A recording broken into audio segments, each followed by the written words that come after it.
Hello, football fans. I am Tim McCall, and I'm joined here by Bryan Buck. We are here in Albuquerque, New Mexico, where we just witnessed the 2017 Gildan New Mexico Bowl, and it wound up being a thriller. The Marshall Thundering Herd wound up taking out the Colorado State Rams by a score of 31-28. But early in the game, people thought it was going to be a blowout.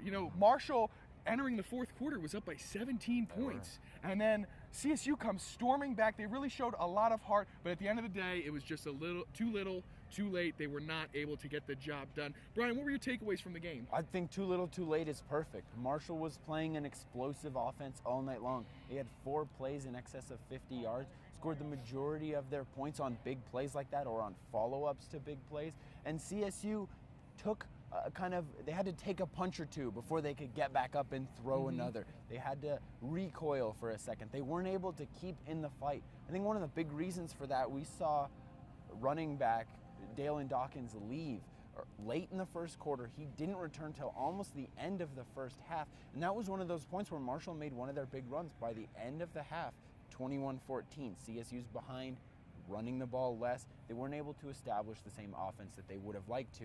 Instead, you get into a rhythm. Nick Stevens throwing a lot of deep balls, making a lot of attempts that he might not be so comfortable with. As Mike Bobo said in the postgame press conference, they were forced into a lot of low percentage throws, and it really stagnated the CSU offense until they could get back on their feet. And that's good on Marshall's defense. We saw Marshall's defense, rushing the passer all night. They were able to get in Nick Stevens' face. And in the postgame press conference, Mike Bobo said, Nick Stevens was made very uncomfortable throughout the night. When you're uncomfortable, it's hard to make those short throws, let alone those deep throws that they were trying to complete. It just wasn't a high percentage night passing for Nick Stevens, just like you said, and he really had a hard time getting the ball going through the air. However, Nick Stevens' legs were working tonight. He did have 2 rushing touchdowns. If I told you that was going to happen before the game started, you wouldn't have believed me. But 2 rushing touchdowns from Nick Stevens. He was pretty good today, but at the end of the day, the Rams' defense just didn't do enough to win this game for them. Yeah, they call him Vic Stevens sometimes. But no, what you said about Marshall's defense is so true. They were bringing 7-8 guys in the box. They were just out-manning CSU's O-line. They targeted it, they locked it down, and we saw them just demolish Nick Stevens on a regular basis. He was having maybe 2 seconds in the pocket to stand and throw. There were a lot of series in the third quarter especially where Nick Stevens was going 2 or 3 incompletion 3 and outs, where he just didn't have any time to get the ball off. There was one I remember in particular where he had 3 throws, one to Dietrich Clark, one to Michael Gallup, one to Dalen Dawkins on third down. All 3 of them, he couldn't get his feet set fast enough to get off a good throw. And that's not like, oh, I found myself in a bad position to throw. That's, he snapped the ball, and by the time his feet were turned, there was a guy breathing down his neck. Credit to Marshall for being able to apply so much pressure. And on the subject of that offensive line, I'm down on the sideline for every game this whole year, and Coach Bobo always seems to be calm and collected, a very cool-mannered guy.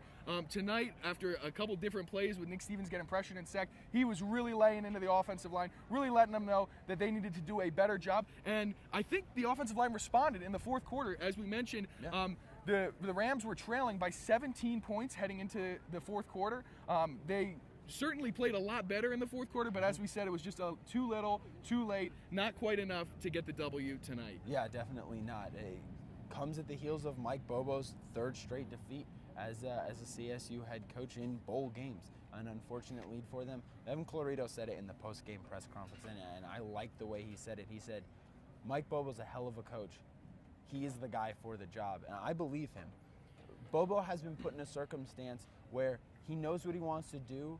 He's recruiting the guys he wants to. We've seen the past couple years he's recruiting at a great level, but it just hasn't quite clicked yet. It's the 3rd year. Usually that's the year where you start to see things happen. I think we almost saw it happen. We'll see it happen next year. We see Marty English, who wasn't Mike Bobo's choice as defensive coordinator. He's going to retire. We'll see some new people come around in the CSU program. I think Mike Bobo has a chance to really reach for the stars next season. And they're going to be people in Mike Bobo's system. Hopefully they'll work a lot better for Mike Bobo. If you're a Ram fan, I think that you have a lot to look forward to with Coach Mike Bobo and this 3-year extension.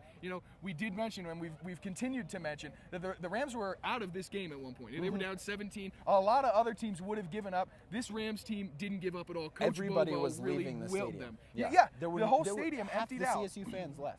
But Coach Bobo would not let his team give up. I really liked what I saw on the sideline in the fourth quarter from the coaching staff here at CSU. And I think, like I said, if you're a Ram fan, you have a lot to look forward to in the future.